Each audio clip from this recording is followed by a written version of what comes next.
وہ ذات بہت ہی بابرکت ہے جس نے اپنے بندے پر قرآن نازل فرمایا تاکہ اہل عالم کو خبردار کرے، وہی کہ آسمانوں اور زمین کی بادشاہی اسی کی ہے، اور جس نے کسی کو بیٹا نہیں بنایا اور جس کا بادشاہی میں کوئی شریک نہیں، اور جس نے ہر چیز کو پیدا کیا پھر اس کا ایک اندازہ ٹھہرایا، اور لوگوں نے اس کے سوا اور معبود بنا لیے ہیں جو کوئی چیز بھی پیدا نہیں کر سکتے اور خود پیدا کیے گئے ہیں، اور نہ اپنے لیے نقصان کا اور نہ نفع کا کچھ اختیار رکھتے ہیں، اور نہ مرنا ان کے اختیار میں ہے اور نہ جینا اور نہ مر کر اٹھ کھڑے ہونا۔ اور کافر کہتے ہیں کہ یہ قرآن من گھڑت باتیں ہیں جو اس مدعی رسالت نے بنا لی ہیں، اور کچھ دوسرے لوگوں نے اس میں اس کی مدد کی ہے۔ یہ لوگ ایسا کہنے سے ظلم اور جھوٹ پر اتر آئے ہیں،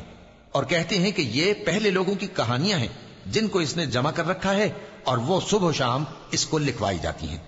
کہہ دو کہ اس کو اس نے اتارا ہے جو آسمانوں اور زمین کی پوشیدہ باتوں کو جانتا ہے، بے شک وہ بخشنے والا ہے، مہربان ہے۔ اور کہتے ہیں یہ کیسا پیغمبر ہے کہ کھانا کھاتا ہے اور بازاروں میں چلتا پھرتا ہے، اس پر کوئی فرشتہ کیوں نازل نہیں کیا گیا کہ اس کے ساتھ خبردار کرنے کو رہتا، یا اس کی طرف آسمان سے خزانہ اتارا جاتا، یا اس کا کوئی باغ ہوتا کہ اس میں سے کھایا کرتا۔